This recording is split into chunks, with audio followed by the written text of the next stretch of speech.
Hello students, good morning.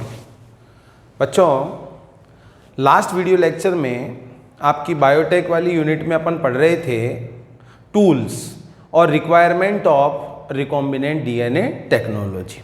4 basic tools होते हैं। First is enzymes, second is foreign DNA, third is vector DNA and fourth is competent host. अपन बच्चों discuss कर रहे थे enzymes, और एंजाइम्स में भी फर्स्ट डिस्कस कर चुके हैं लाइजिंग एंजाइम, सेकंड डिस्कस कर रहे थे क्लीविंग एंजाइम जो डीएनए को कट करते हैं और न्यूक्लिएजेज ग्रुप में कंसिडर किए जाते हैं। Nucleases enzyme are of 3 types of nucleases enzymes. First, exonuclease. Second,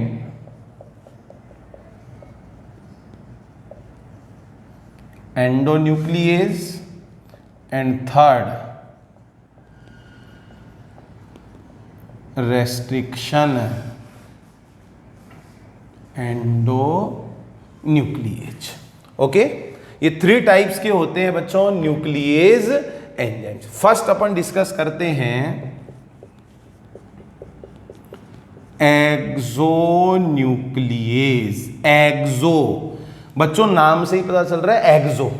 एक्सो से अपन मतलब लगाते हैं आउटर, बाहरी। तो देखो, these enzymes remove nucleotides from ends 5 prime और 3 prime of DNA. These enzyme remove nucleotides from ends of DNA. DNA के ends पर से, किनारों पर से। जैसे अपन देखें, अभी मान लो सपोज ये एक डबल स्टैंडर्ड डीएनए है, 5 प्राइम 3 प्राइम 3 प्राइम 5 प्राइम, ये एंड्स हैं।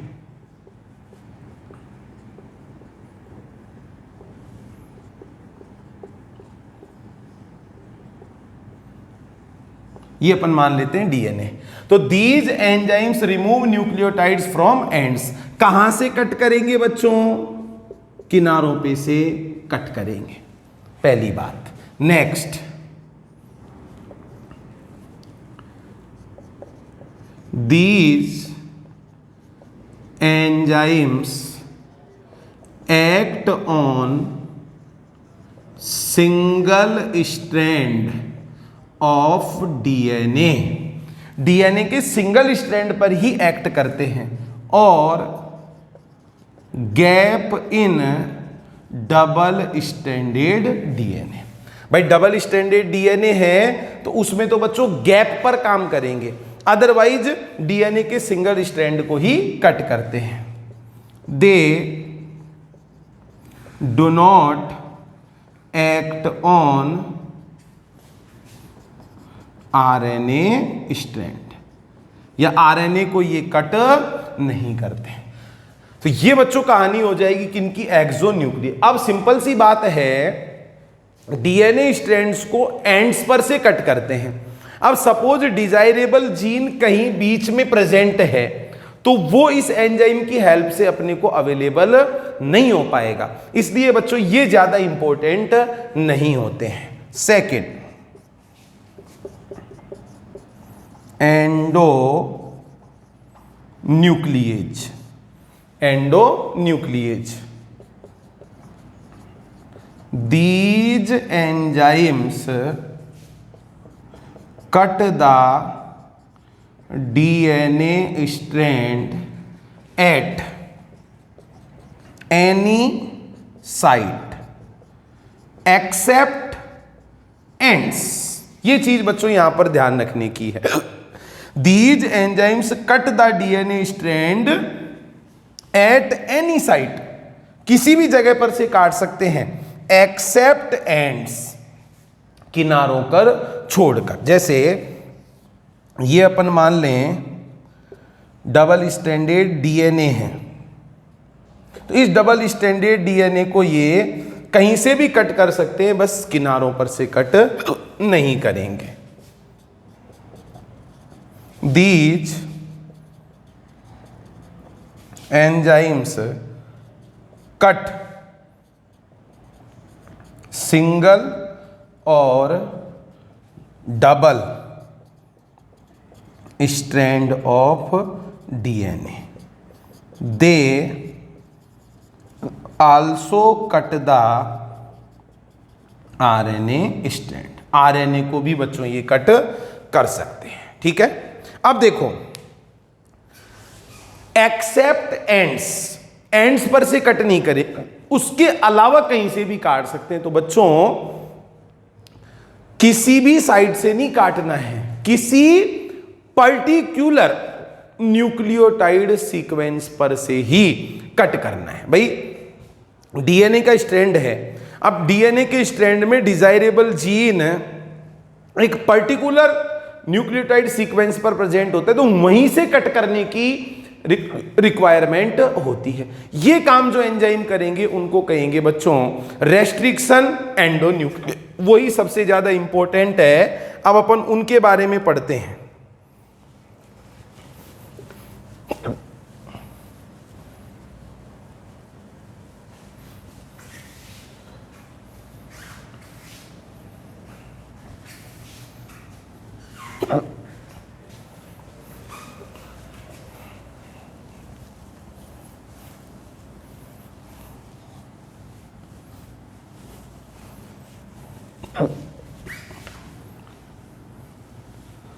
देखो बच्चों, थर्ड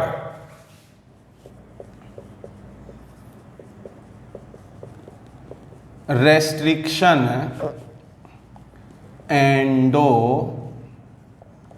न्यूक्लियेज। देखो these enzymes cleaving DNA from specific nucleotide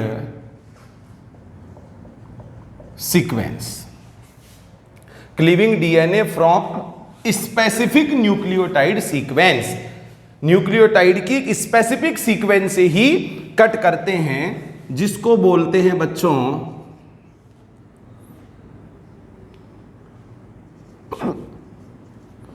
restriction sequence और रिकॉग्नाइजेशन सीक्वेंस। ठीक है, एक पर्टिकुलर जगह पर से ही कट करेंगे। और जब बच्चों एक पर्टिकुलर सीक्वेंस पर से कट करेंगे तो बच्चों अपने को डिजायरेबल जो जीन है वो इजीली प्राप्त हो जाएगा। तो बच्चों restriction एंडोन्यूक्लियेज most widely used in RDT, most widely used in RDT for cleaving of DNA। ठीक है, अब बच्चों डिटेल से अपन पढ़ते हैं रेस्ट्रिक्शन एंडोन्यूक्लियेज के बारे में। These enzymes also called molecular seizures. These enzyme also called molecular seizures, molecular knife, molecular seizures की अगर अपन से बात की जाती है तो वो बच्चों कौन से होंगे? रेस्ट्रिक्शन एंडोन्यूक्लियेज। ठीक है, डिस्कवरी आर्बर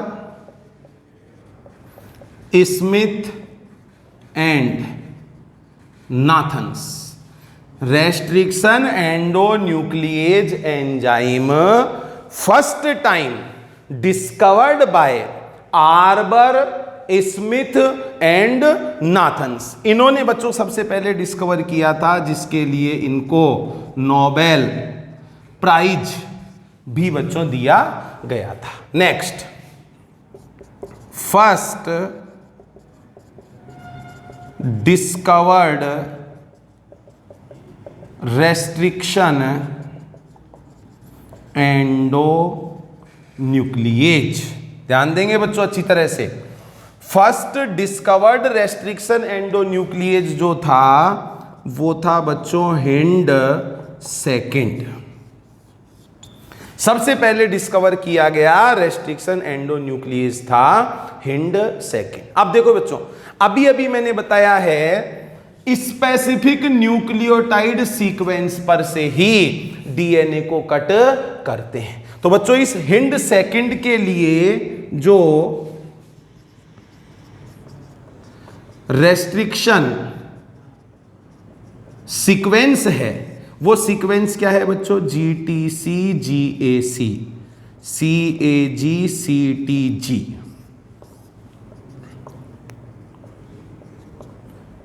ये स्पेसिफिक सीक्वेंस है जिसमें से ये हिंड सेकेंड डीएनए को कट करता है। और cleaving site, cleaving site cut कहां से करेगा? तो ये ग्वानिन और साइटोसिन इसके बीच में से कट करेगा। GTC CAG ये पोर्शन अलग, GAC CTG ये पोर्शन अलग। ठीक है, तो बच्चों restriction sequence GTC GAC CAG CTG और cleaving site between guanine and cytosine. तो ये बच्चों सबसे पहला रेस्ट्रिक्शन एंडोन्यूक्लिएज था जो डिस्कवर्ड किया गया था आर्बर, स्मिथ और नाथन्स। क्लियर? अब बच्चों बहुत ही इंपॉर्टेंट बात मैं आपको बता रहा हूं, उस पर आप ध्यान देना। अब देखो, रेस्ट्रिक्शन एंडोन्यूक्लिएज एंजाइम को मैं एब्रीवेटेड फॉर्म में ऐसे लिख देता हूं शॉर्ट में, REE, रेस्ट्रिक्शन एंडोन्यूक्लिएज एंजाइम। तो देखो बच्चों, restriction endonuclease enzymes naturally found in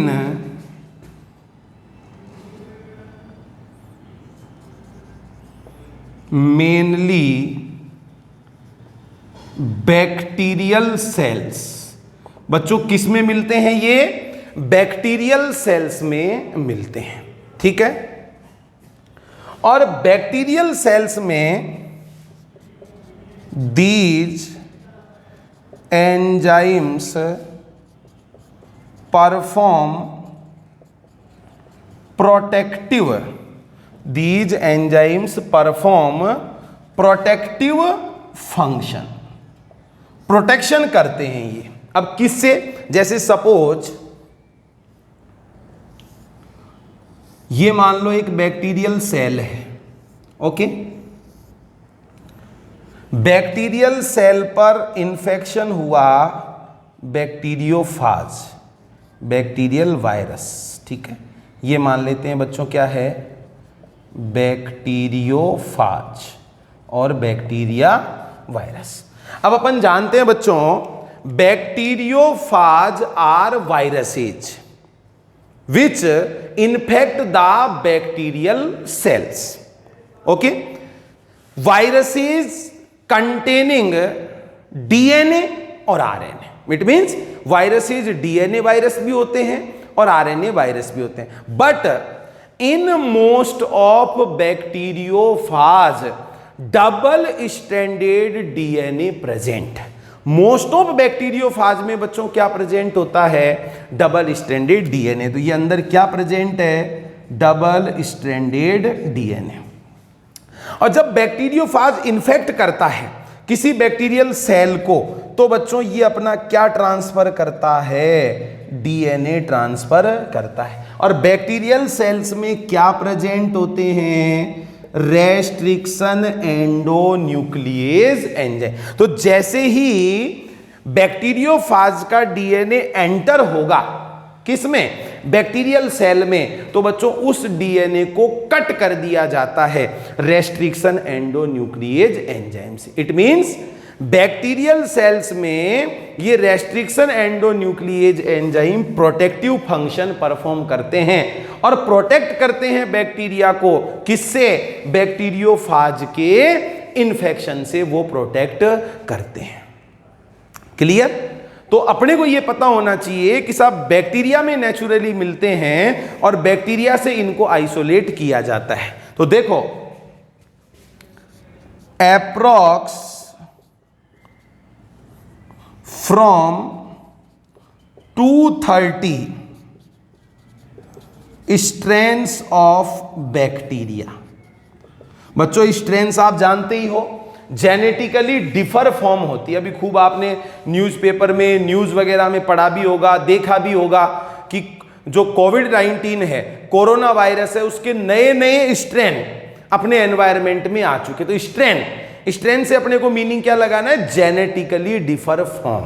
virus same है लेकिन उसकी जेनेटिकली डिफर फॉर्म है। तो approx from 230 strains of bacteria, more than 900 restriction endonuclease enzymes identified and isolated। 900 से भी ज्यादा रेस्ट्रिक्शन एंडोन्यूक्लिएज आइडेंटिफाई किए जा चुके हैं और आइसोलेट किए जा चुके हैं approx 230 strains of bacteria. Clear? तो ये तो बच्चों एक नॉर्मल इंट्रोडक्शन हो गया रेस्ट्रिक्शन एंडोन्यूक्लिएज एंजाइम्स का। अब देखो बच्चों, अगर अपन नेम्स पर ध्यान दें, जैसे इक्वार first, Hind second, Hind third,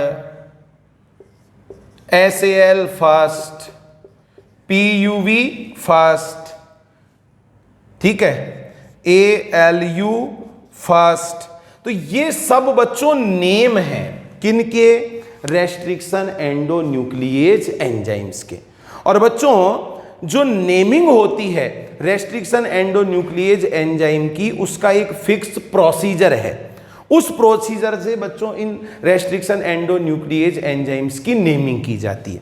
तो वो नोमेनक्लेचर कैसे करते हैं रेस्ट्रिक्शन एंडोन्यूक्लिएज एंजाइम का, वो बच्चों अपनी बुक के अंदर डिटेल से दिया हुआ है, उसको अपन स्टडी कर लेते हैं।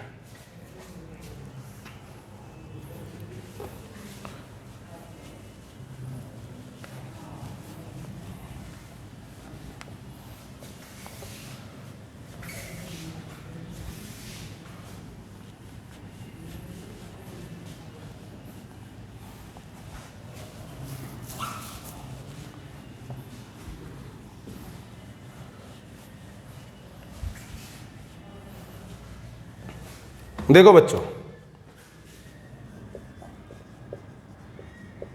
Nomenclature of restriction endonuclease enzymes. Restriction endonuclease enzymes का नोमेनक्लेचर देखो, रूल्स क्या क्या है। First letter derived from genus of source bacteria। जो फर्स्ट लेटर होता है बच्चों नेम का, वो सोर्स बैक्टीरिया के जीनस से लिया जाता है और कैपिटल लेटर में उसको लिखा जाएगा। Next, second and third letter from species of source bacteria. Source bacteria की स्पीशीज से लिया जाएगा सेकंड और थर्ड लेटर और उसको बच्चों स्मॉल लेटर में लिखा जाता है। ठीक है, next, if fourth letter present then comes from strain of bacteria. Then comes from strain of bacteria. जरूरी नहीं है बच्चों रेस्ट्रिक्शन एंडोन्यूक्लियस एंजाइम के नेम में फोर्थ लेटर प्रेजेंट हो। अगर प्रेजेंट होता है तो वो बैक्टीरिया के स्ट्रेन से लिया जाएगा और कैपिटल और स्मॉल लेटर में उसको लिखा जा सकता है। Next, Roman number in last में बच्चों जो रोमन नंबर होता है वो रोमन नंबर रिप्रेजेंट करता है ऑर्डर को, order of enzyme, order in which the enzyme was isolated, order in which the enzyme was isolated. जिस ऑर्डर में एंजाइम को आइसोलेट किया गया है, भाई इस बैक्टीरिया के इस स्ट्रेन से पहला आइसोलेट किया गया, रोमन नंबर में फर्स्ट लिखा हुआ होगा, सेकंड आइसोलेट किया गया, रोमन नंबर में सेकंड लिखा हुआ। तो बच्चों आइसोलेशन का ऑर्डर बताता है क्या, रोमन नंबर। ये बच्चों नेमिंग के प्रोसीजर के कुछ रूल्स हो जाएंगे। अब इन रूल्स के अकॉर्डिंग कुछ एंजाइम्स का अपन नेम देखते हैं। जैसे अपनी बुक के अंदर बच्चों एग्जाम्पल लिखा हुआ है इकोआर फर्स्ट। रेस्ट्रिक्शन एंजाइम कौन सा है, इकोआर फर्स्ट। ठीक है, बैक्टीरिया जिससे इसको आइसोलेट किया गया, source bacteria E coli, Escherichia coli RY13। ठीक है, इकोलाई बैक्टीरिया के RY13 स्ट्रेन से इसको आइसोलेट किया गया था। अब देखो इधर ध्यान दो बच्चों, नेम क्या है, इकोआर फर्स्ट। तो बच्चों ये यहां पर जो ई लेटर है, ई कैपिटल में लिखा हुआ है, फ्रॉम जीनस, और कौन सा जीनस है, एशारिकिया, इससे लिया गया। एशारिकिया का ई कैपिटल में लिखा हुआ है, CO स्मॉल लेटर में लिखे गए हैं, फ्रॉम स्पीशीज से लिए गए हैं। कौन सी स्पीशीज है, कोलाई। और बच्चों ये फोर्थ लेटर R ये लिया गया है फ्रॉम स्ट्रेन। कौन सा स्ट्रेन है, RY13। और ये रोमन नंबर जो दिया हुआ है ये क्या बता रहा है, आइसोलेशन ऑर्डर। क्या बता रहा है बच्चों, आइसोलेशन ऑर्डर। इस तरीके से नेमिंग की जाती है रेस्ट्रिक्शन एंडोन्यूक्लियस एंजाइम। और एग्जांपल देख लो, जैसे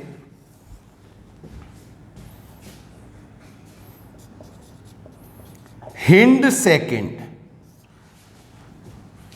सोर्स बैक्टीरिया कौन सा है, हीमोफिलस इन्फ्लुएंजा, RD। स्ट्रेन कौन सा था बच्चों, RD। इस बैक्टीरिया, अब देखो अभी इसी वीडियो लेक्चर में मैंने आपको प्रीवियस पोर्शन में बताया था first discovered restriction endonuclease hind second. अब बच्चों यहां पर आपको कंफ्यूज नहीं होना है, हिंड सेकेंड। आप तो कह रहे हो सर कि आइसोलेशन का ऑर्डर है तो यहां पर सेकेंड लिखा। इस बैक्टीरिया से जो फर्स्ट एंजाइम आइसोलेट किया गया था वो रेस्ट्रिक्शन एंडोन्यूक्लियस नहीं था। ऐसे मान लो इस बैक्टीरिया से तो आइसोलेट किया हुआ सेकेंडरी है ये एंजाइम, लेकिन वो पहला रेस्ट्रिक्शन एंडोन्यूक्लिएज है। अब देखो हिंट सेकंड की अगर बात करें तो हीमोफिलस, हीमोफिलस से क्या ले लिया बच्चों, एन। इन्फ्लुएंजा, इन्फ्लुएंजा से क्या ले लिया, आई एन। और जो स्ट्रेन है आर डी, आर डी से क्या ले लिया बच्चों, डी और सेकेंड। ये हो गया नेम, हिंड सेकेंड। तो इस तरीके से बच्चों नेमिंग की जाती है रेस्ट्रिक्शन एंडोन्यूक्लिएज एंजाइम्स की। पूरा का पूरा जो प्रोसीजर है, उसके जो रूल्स हैं, वो बच्चों मैंने आपको समझा दिए हैं।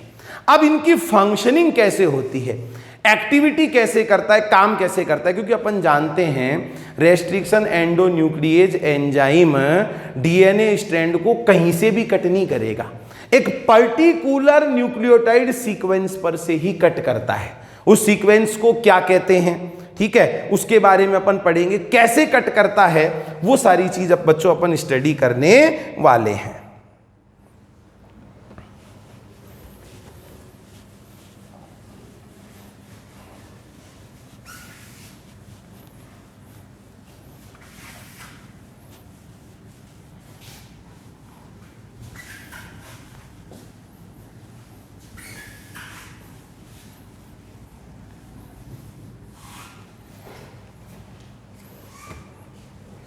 देखो बच्चों,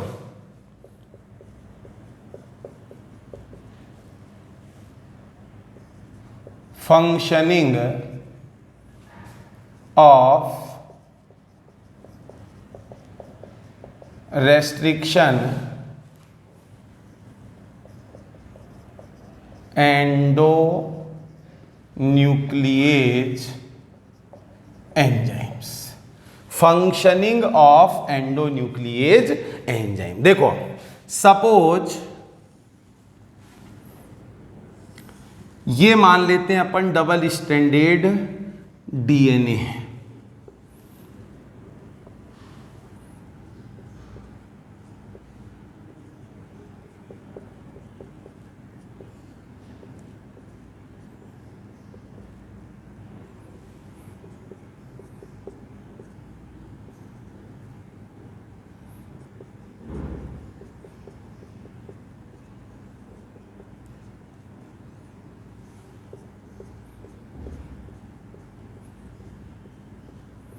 ये मान लेते हैं बच्चों डबल स्टैंडर्ड डीएनए। अपनी बुक में जो एक्टिविटी दी हुई है या फंक्शनिंग दी हुई है, उसमें एग्जाम्पल कौन सा दिया हुआ है, इकोआर फर्स्ट, जिसकी नेमिंग अभी अभी मैंने आपको समझाई थी, उसका एंजाइमेटिक एक्शन बताया गया।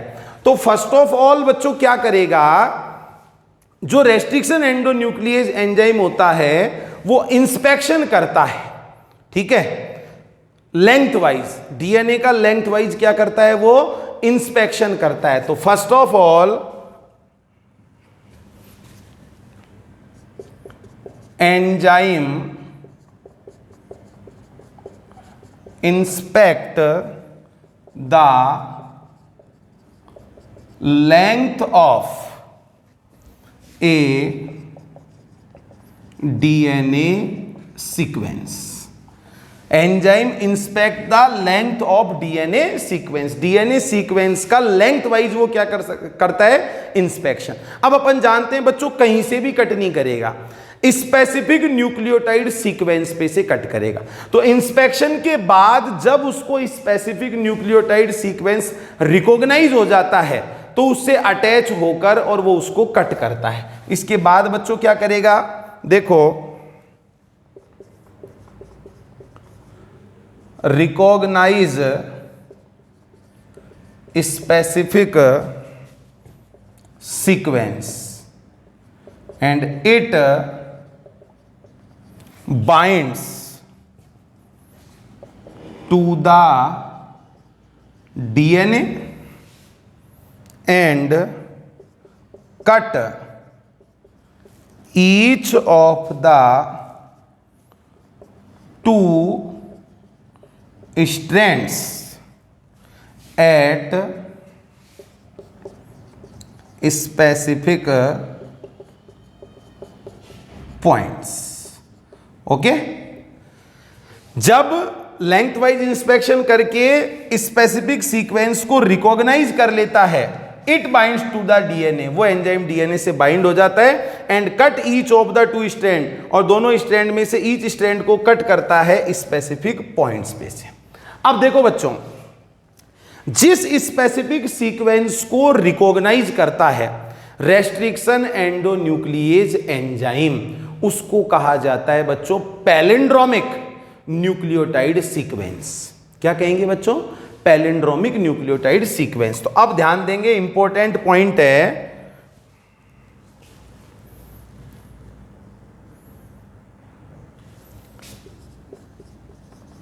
Special sequence which is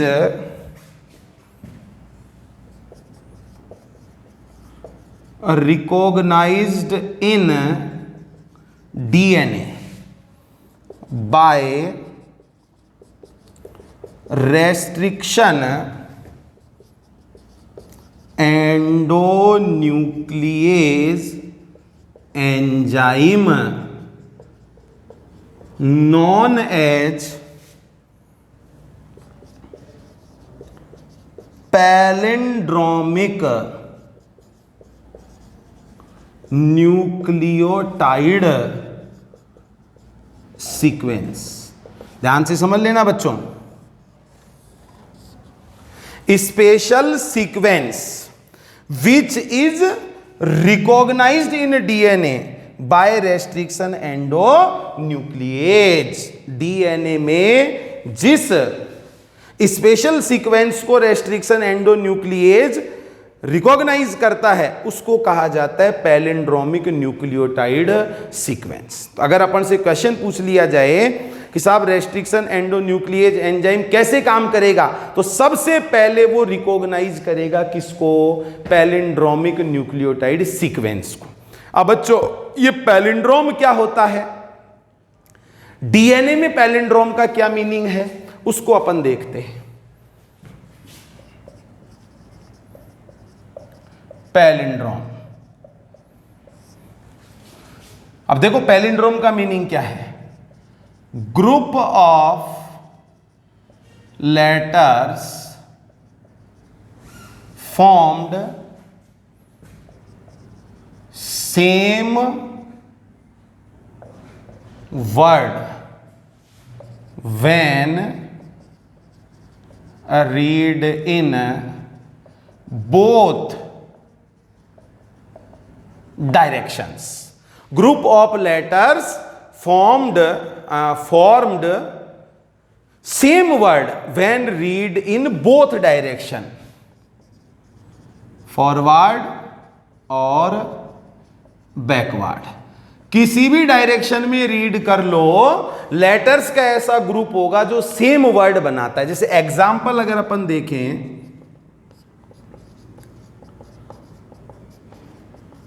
Malayalam. अब बच्चों इस मलयालम को अपन फॉरवर्ड डायरेक्शन में रीड करें, देखो MALAYALAM। इसी को अपन बैकवर्ड डायरेक्शन में रीड करें MALAYALAM। तो लेटर्स का ऐसा ग्रुप जो सेम वर्ड बनाए, चाहे उसको फॉरवर्ड डायरेक्शन में रीड कर लो चाहे बैकवर्ड डायरेक्शन में रीड कर लो। और एग्जांपल अपन देखें, मैडम, इसको भी चाहे आप फॉरवर्ड डायरेक्शन में रीड कर लो चाहे बैकवर्ड डायरेक्शन में रीड कर लो, एक जैसा ही वर्ड बनेगा। इसको बोलते हैं बच्चों पैलिंड्रोम। लेकिन पैलिंड्रोम इन डीएनए वो थोड़ा सा डिफर है। देखो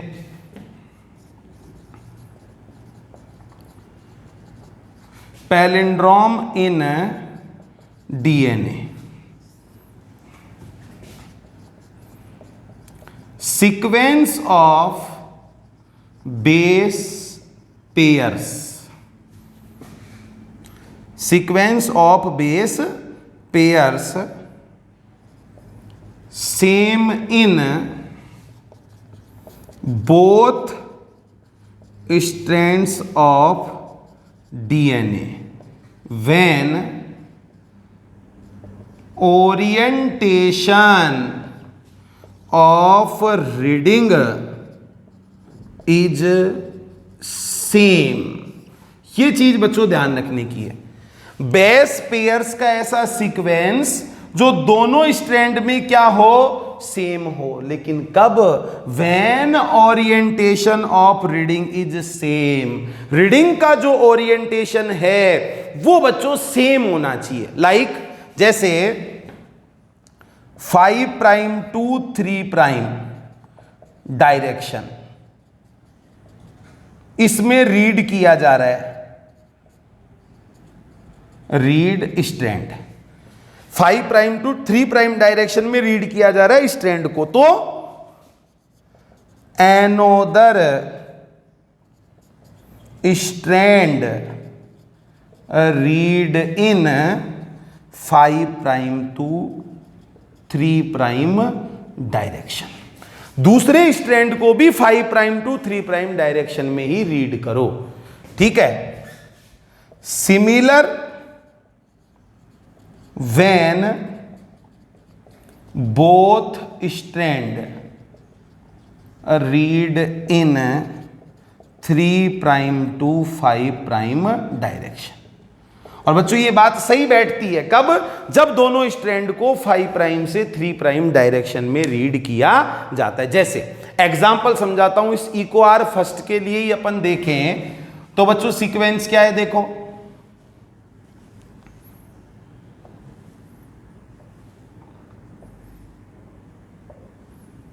G A A T T C C T T A A G। ठीक है। अब देखो इस स्ट्रैंड को आप रीड करो 5 प्राइम टू 3 प्राइम डायरेक्शन में, कैसे रीड होगा, G A A T T C। दूसरे स्ट्रैंड को भी इसी डायरेक्शन में, इसका जैसा मीनिंग नहीं लगाना है, इसी स्ट्रैंड को फॉरवर्ड डायरेक्शन में रीड कर रहे हैं तो इसी स्ट्रैंड को बैकवर्ड में नहीं करना है। ओरिएंटेशन ऑफ रीडिंग वो सेम रखना है। एक स्ट्रैंड को अगर 5 से 3 प्राइम डायरेक्शन में रीड कर रहे हो तो दूसरे को भी बच्चों 5 प्राइम से 3 प्राइम में ही रीड करो। देखो इसको करें G A A T T C, ये भी बच्चों सेम रीड होगा, चाहे 3 से प्राइम कर लो। इस स्ट्रैंड को 3 प्राइम टू 5 प्राइम ओरिएंटेशन में रीड करें तो C T T A A G, C T T A A G। Clear. तो ये इस टाइप के जो न्यूक्लियोटाइड्स के सीक्वेंस होते हैं उसको कहा जाता है बच्चों पैलिंड्रोम इन डीएनए।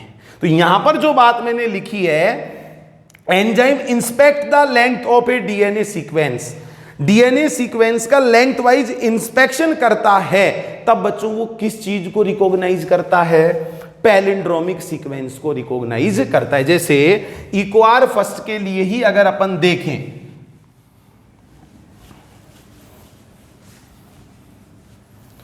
ये मान लो बच्चों डीएनए की सीक्वेंस है। अब इक्वार फर्स्ट के लिए क्या है, GAATTC CTTAAG। देखो ये रहा,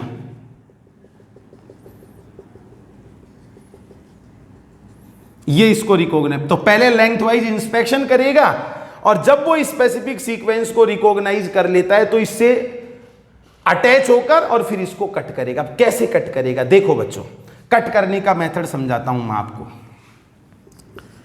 restriction endonuclease enzyme cut DNA, cut both DNA strand little away from centre of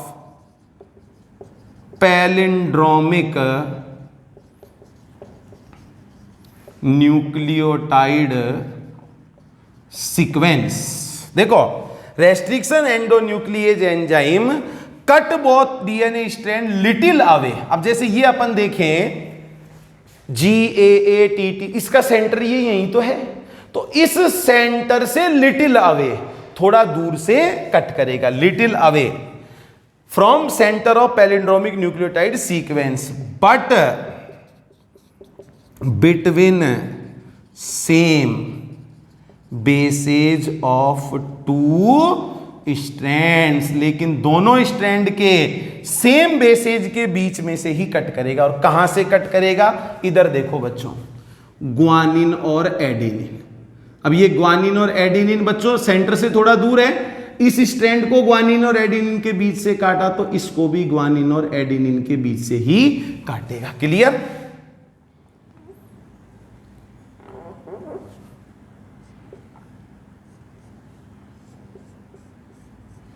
देखो बच्चों, ग्वानिन और एडेनिन यहां से कट किया और ये इसको भी ग्वानिन और एडेनिन, तो ये इसकी क्लीविंग साइट हो जाएगी। और ये क्लीविंग साइट जो होती है बच्चों रिकॉग्नाइज सीक्वेंस के बीच में ही प्रेजेंट होती।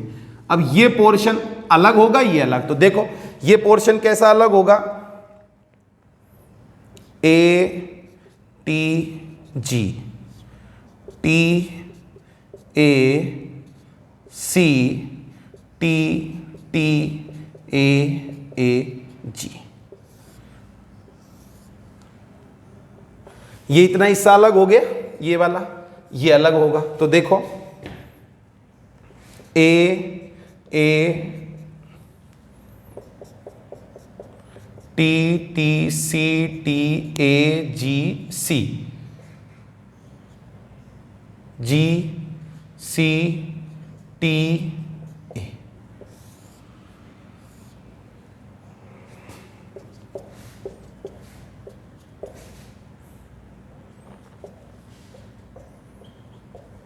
ये लो साहब, ये इतना पोर्शन अलग, ये इतना पोर्शन अलग। अब देखो बच्चों, जो डीएनए सेगमेंट्स बने हैं उन डीएनए सेगमेंट्स पे लीव सिंगल स्ट्रैंडेड पोर्शन, जो ये टुकड़े बनते हैं डीएनए के, ऐसे इमेजिन कर लो बच्चों। ये देखो अभी जैसे ये टुकड़ा बना तो इसके एंड पे सिंगल स्ट्रैंडेड पोर्शन बच गया, ये टुकड़ा बना इसके एंड पर सिंगल स्ट्रैंडेड पोर्शन बच गया। तो लीव सिंगल स्ट्रैंडेड पोर्शन, इनको कहा जाता है बच्चों स्टिकी एंड्स। क्या कहते हैं बच्चों? इनको स्टिकी एंड्स कहा जाता है। अब ये जो स्टिकनेस है, ये बच्चों स्ट्रैंड ज्वाइन होंगे डीएनए लाइगेज की हेल्प से। तो अब देखो यहां पर बेस कॉम्प्लीमेंटरिटी, ये कॉम्प्लीमेंट्री बेस है। तो ये बच्चों जो डीएनए सेगमेंट्स होंगे वो on the basis of complementarity easily क्या हो जाएंगे? बाइंड अप हो जाएंगे। तो कंडीशन क्या लगाई गई है?